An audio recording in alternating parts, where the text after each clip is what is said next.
I think we will start with this one. So you already know. So first of all, like welcome all of you, and thank you for being a part of this.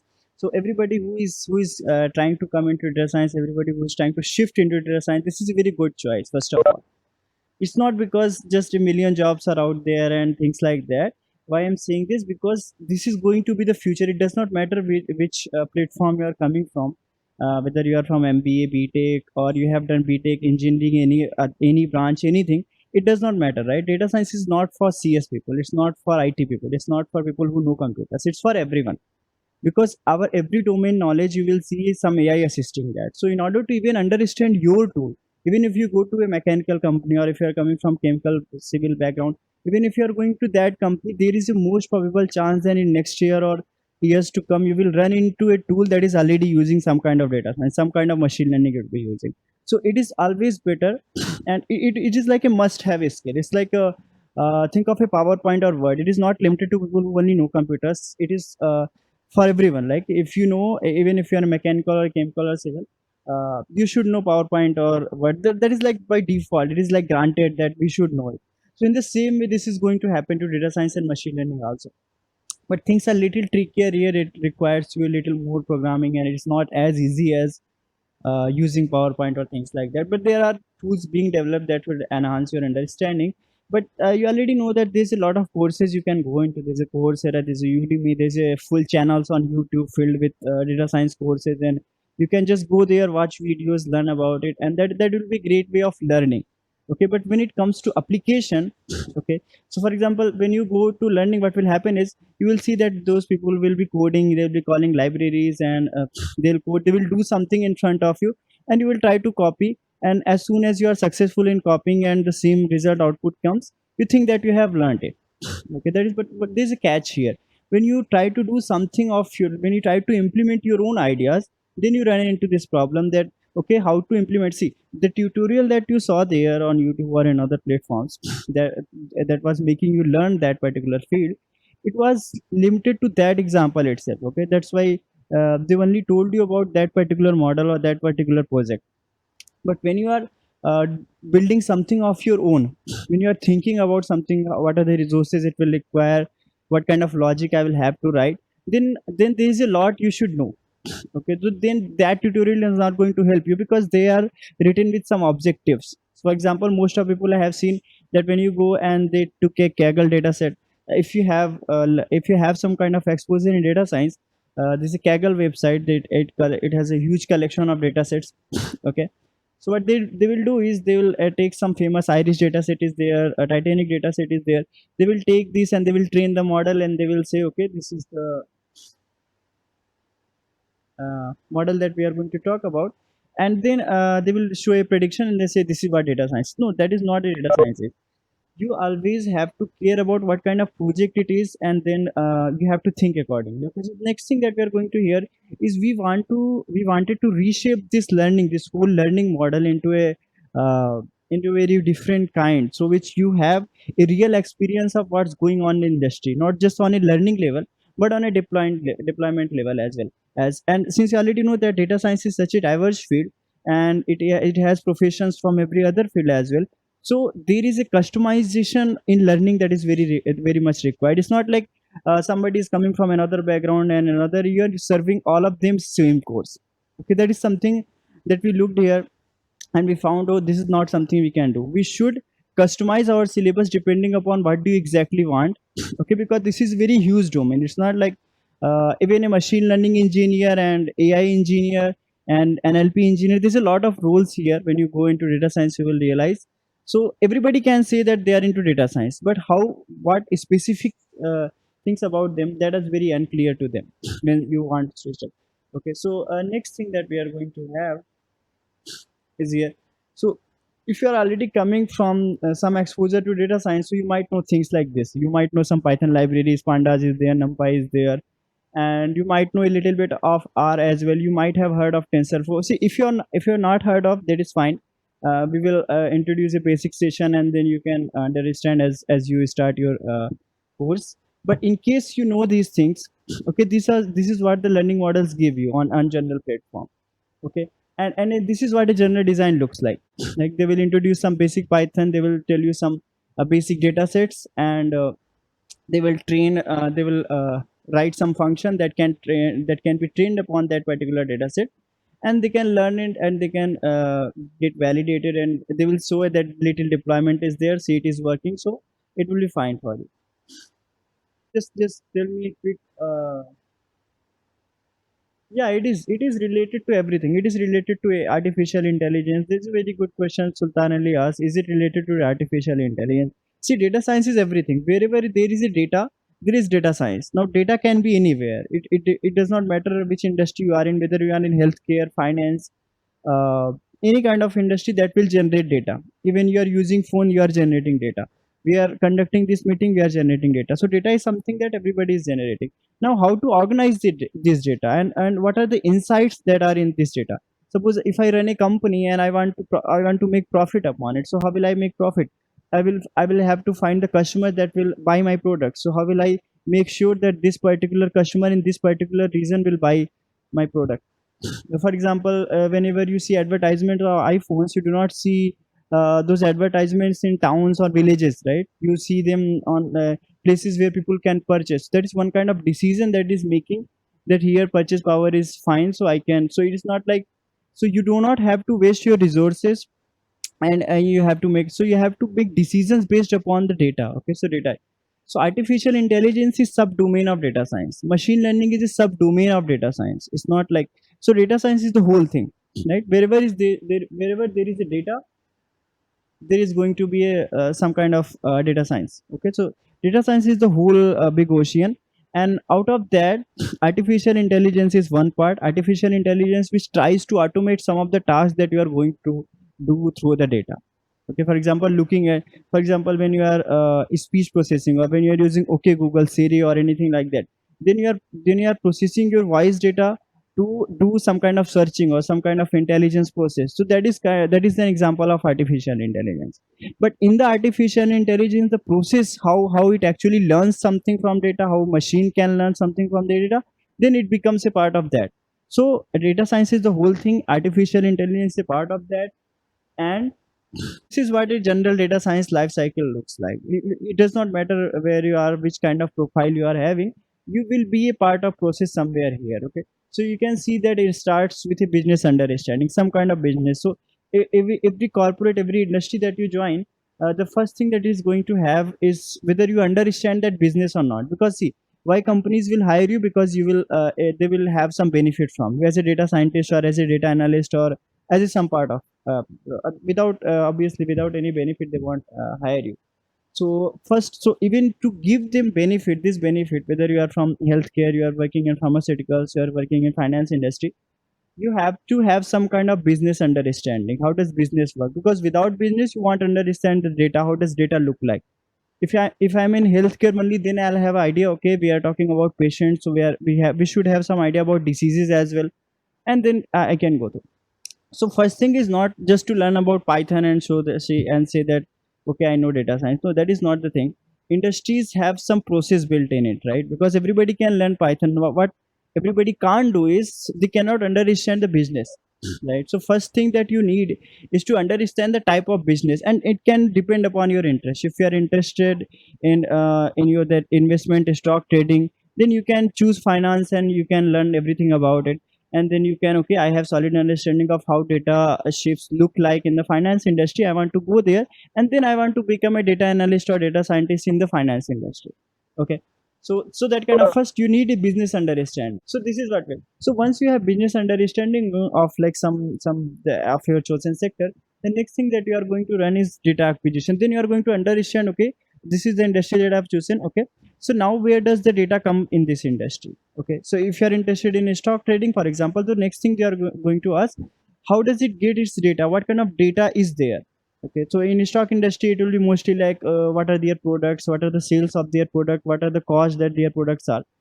So but so now you have understanding of how does data look like in a particular industry. So rather than knowing some CSV files or some Excel, you are saying, okay, I know about the nature of the data that that particular industry has produced. Okay, and then how, so then tools come up. Now tools will be a part of your story. Now you will understand where is the most data located at, what kind of, where should I get this data. And so there, here you can see multiple options, like data sources are there. Okay, some people will like publicly open their data, this is why you can experiment. And then most of the government organization will put their data into public domain so that you can have access to it and you can analyze those things. And we have something called pipeline as well. Pipeline means data is in this is a flow of data, like on a you know that Bombay Stock Exchange, New York Stock Exchange, and Wall Street, everything. So in these markets update data every day, right? So so there is need of pipeline, that every day data is coming, you are looking into that particular data, and then you are taking decisions based upon that. Even when you say that, maybe most of you already know, when you say in bank they provide services like FD is there, FD interest rate is that, a saving bank account interest rate is that. So everything, that interest rate itself, it depends upon the market, right? And market itself depends upon the data that people are generating. So that kind of understanding you need to have, that where does this kind of data is coming. So right now, for example, in this period of like this pandemic is happening, so we can see the market behavior. So market behavior will reflect this change into data that people are generating, right? There will be like lower sales of some products, there will be higher sales of some products, so there is a change in how data looks like in a particular market. So depending upon that you can decide. So data science is all about this. You look, you feel what kind of data it has, and if it makes a sense a lot, then in future this is possible, in future that is possible. So based upon that you make our decisions. Machines just help us to validate our assumptions. Okay, so suppose you are thinking, okay, okay, fine, uh, I'll invest in mask industry because it is selling a lot of mask right now, and maybe in future also. But suddenly, if next month some vaccines enters into the market, and suddenly all mask sales will decline, so then your decision based upon that will be. So you need some mathematical basis. You need some real ground check, so that you can verify, okay, that this is a profitable business, and that can only be done if there is some kind of data science associated with it. And then environment, in which you can also ask people where they are investing, and there is some wrangling required to that. So this is the part where you look and feel the data, and then once you have the data, once you have a lot of numbers, then you start to model it. So this is what it looks like. Suppose the most of the models can be linear or it can be exponential depending upon what a particular thing is. So suppose if sales are linear, means every day there is be a finite increase in the sales. Like today it was something, and then tomorrow it is twice. A day after tomorrow it is thrice of what it was. It started when it is started. Or some sales, if the products are very like, if the product is in very high demand, then you will see that, okay, this shape of this data will be exponential. So okay, so that kind of modeling you do. And even for modeling there is a lot of tool. How do you understand every feature, and how do you model train. So you see data, okay, and then you build some model according to that, and then this model is now ready to get deployed. So because you are a data scientist or data analyst, and you know about the data, so whatever you say, company will start taking your calculation as a part of their decision. So if you say, okay, this in this particular region, if you show this ad for this much time, so that many people will come, that will be that many people. So this all you are saying with a proof, you have a mathematical proof of that. And this is called deployment in reality. Okay, it does not have, it is not a technical thing, it is just our, it's just our behavior, that okay, based upon some advices that few people have made, and companies are taking decision based upon that. If this decision is working, we say that this model is working, your thoughts are working, what you have thought about this is working. And then if customer accept it, customer is happy, he will buy more, and then company will continue to take your decisions into account. So that is the core role of a data scientist or a data analyst is. Okay, so first you will have to understand, you will have to understand the business, you will have to understand the data, then you will have to understand a model that can be built upon this data, and then you will deploy, and then companies will take decision based upon that. So that's why it is very valuable job as well, because company sales decision depends upon you, its profitability depends upon you.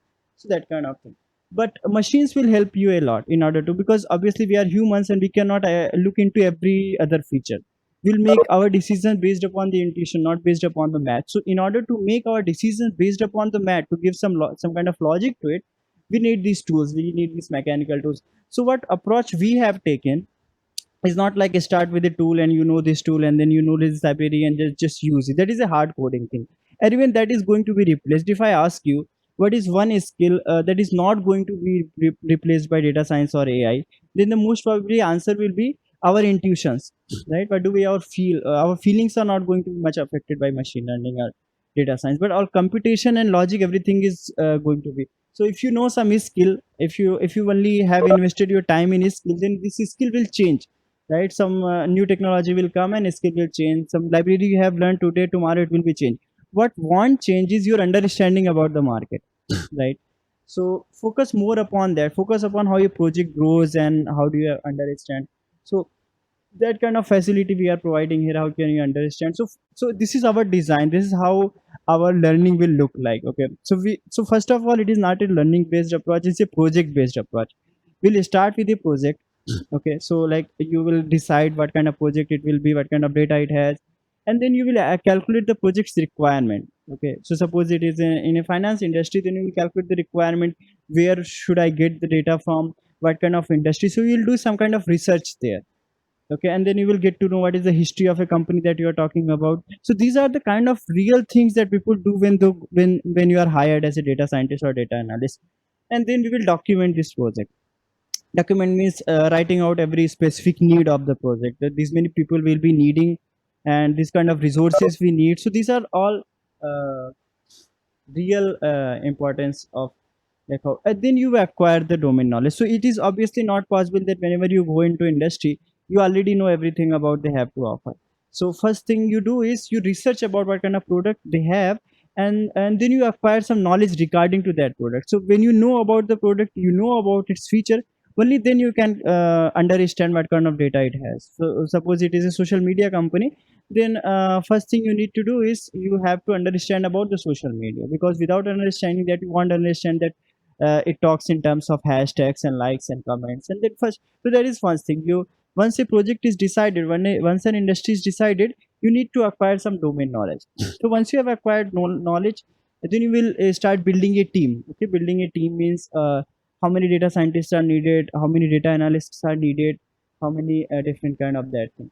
Okay, and then this is what a project life cycle actually looks like when you are into an industry. So it's like it starts with a development pipeline. Okay, pipeline, think of pipeline as a continuous process. It's like a pipe, pipe, like in our homes and all, there's a gas pipeline, there's a water pipeline. So it's just process, like from some resources it will start and there's a continuous flow and it delivers and that kind of thing. So here we will start the same thing we will start doing in a development pipeline. Means there are some people who are building this decision, who are building these models, and then from there they are making decisions, and these decisions are being reflected.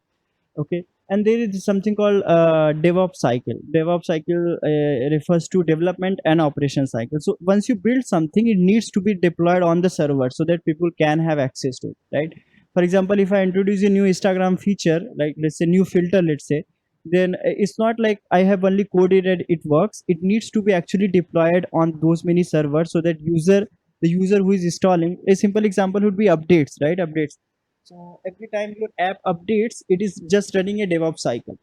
Why? Because there are people. So suppose there's some bug in your application, your favorite application, then what happens is these bugs are reported back, and they fix this bug, and they do this into new version, and this new version, your Play Store or App Store, they install this new application with new updates, and then it works fine and things like that. So this whole cycle, like first you develop something, you build something that reaches to users, and user uses that depending upon their requirement, and they are running on different devices.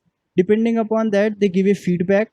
Okay, and they collect feedback and see, okay, that my product is working or not, whether it is a new feature or a bug or error, it is not working, things like that. And then in this DevOps team itself, you will work on a collaborative skills, right? Collaborative exploratory skill simply means that some people are good at math. Again, in starting, I think was Mohan was asking how much math is needed. So here is the answer. So okay, if math is like some people are very good with math, then they will handle that task which involves math. Okay, and some people are good with arts, then they will be handling the task which is related to visualization. If some people are good at content writing, they will be writing reports and executives and things like that. So all of this collaboration is needed to present. It's not like one so it does not matter. At least you will have some skill, at least you are good at writing, or maybe you will have a good at art, or maybe you are good at math. So for everyone there is a space in the team. It's not like you should strictly know only to code and things like that. And then there's a solution, there's an alternate team that works on how efficiently it can be done, because there is always an alternate solutions when you are programming or something like that. So suppose I'm a coder and I build some solution, and then and some another coder who has better solution for this, but right now my solution is already deployed. So what they will do is they will also do an efficiency check, okay, which solution is efficient. So that efficient solution means parallelly you are running two types of team which is working on the same solution. Whoever's solution is efficient at a given time, that becomes a part of production. Okay, and then you deploy this project, gets client feedback, and in the so this is what actual project looks like. Okay, there is a DevOps cycle to it, and there's a whole feedback on that. So here is the kind of culture that we will be creating when you join this course and when you are into this course. So first of all, our like basic, it's not like when you take a course or something on YouTube or anything like that, what you do is you are alone with that course. Okay, you are not like, you are not finding people to discuss with what your problems are, what your solution is. So first thing that we are doing is we are providing a platform to communicate with, like, so you are learning something, and then you have another friend of you which is learning, who is learning, and your teammate also. So maybe you can find your solution, you can discuss what your opinions are right now about this. So we do not want you to learn alone, we want you to learn as a part of community. Okay, and then the advantage, the biggest advantage of communication is that you will come with different creative solution. Okay, you solved it, that is fine, but maybe your friend or your teammate has a better solution. Okay, then it will expand your knowledge as well, right? So for that, and then it's just, it does not just stop there. Then we have events and internships also.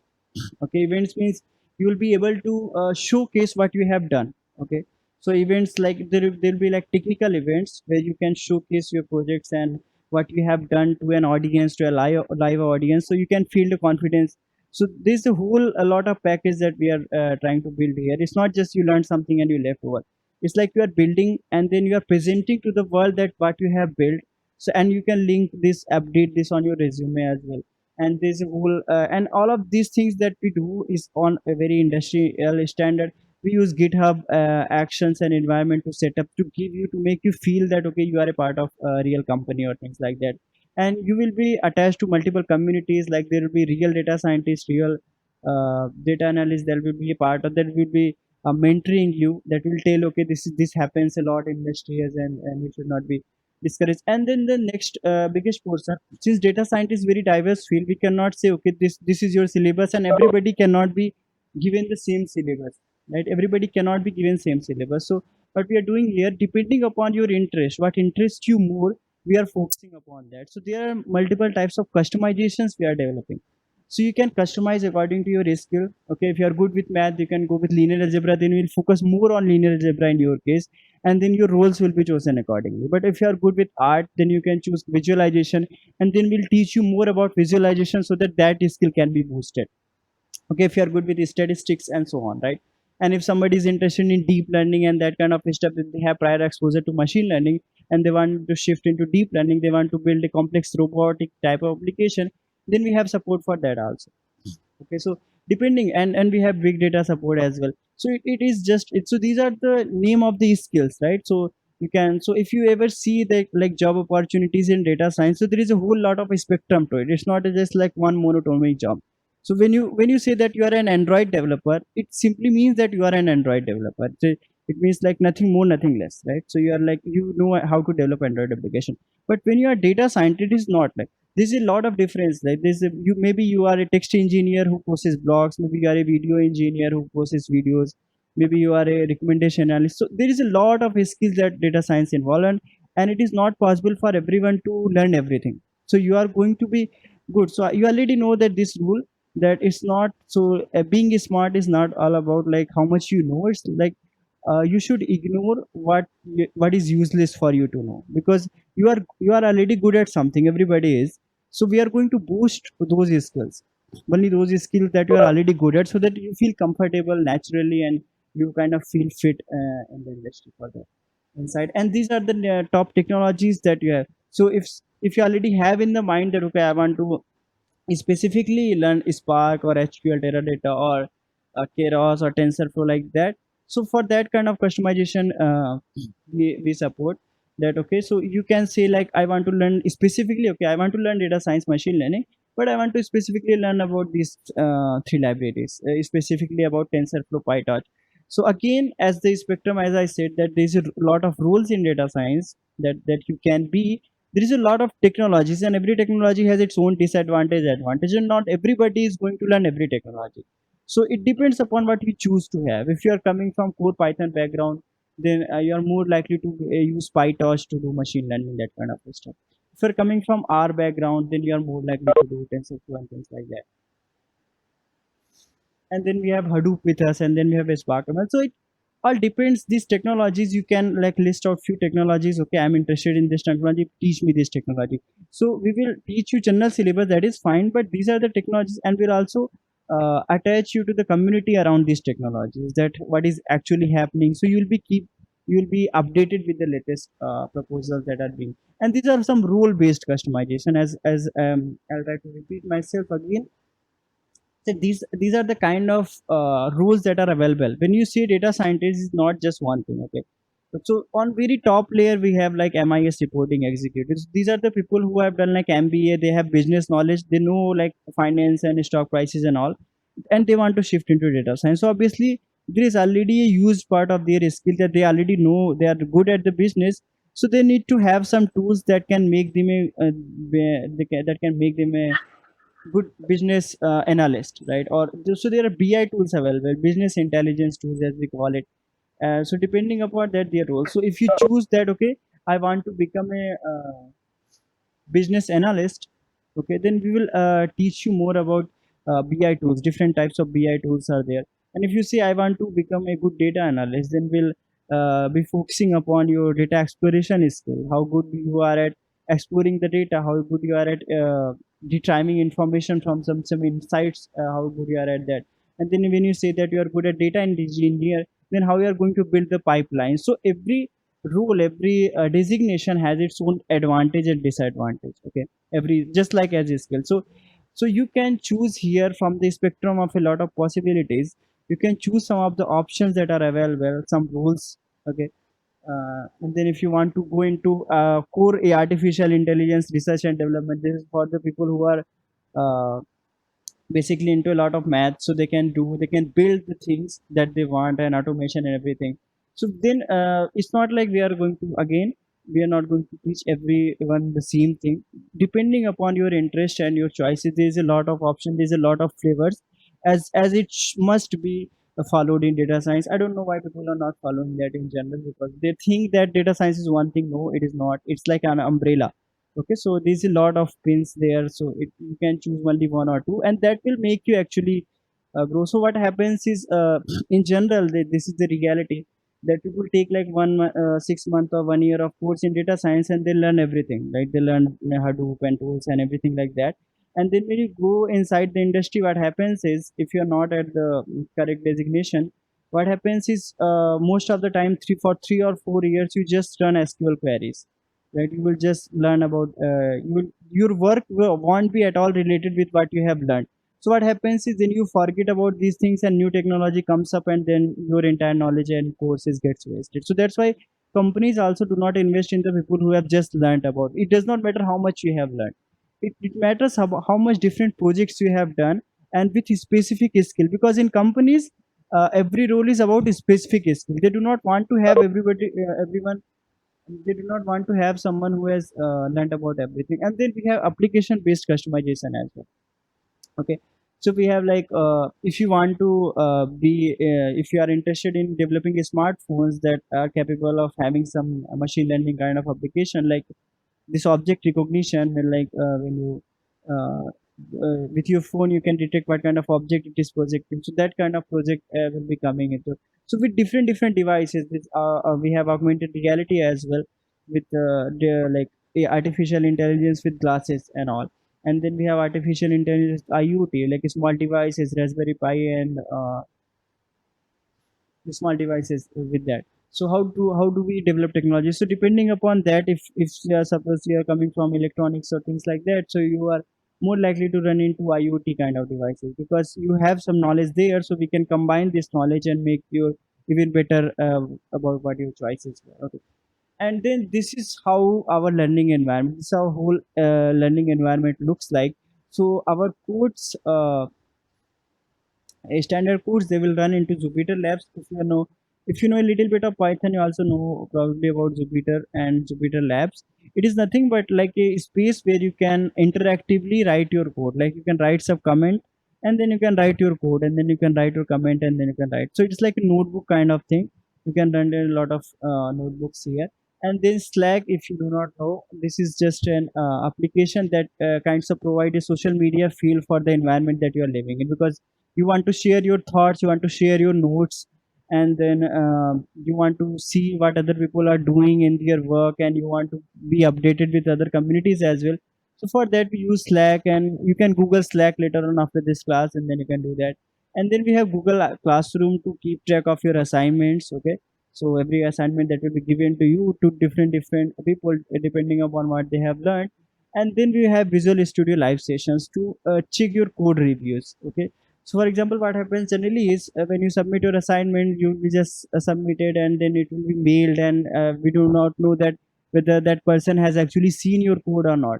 So, in VS Live session, you will be invited, and you will be allowed to show your code and explain that it is working, and you will be allowed to run it, so that you can, in real time, you can get feedback of how, if there is any error, you can get it solved and things like that. And then we'll be hosting a lot of events in which you can show what you know.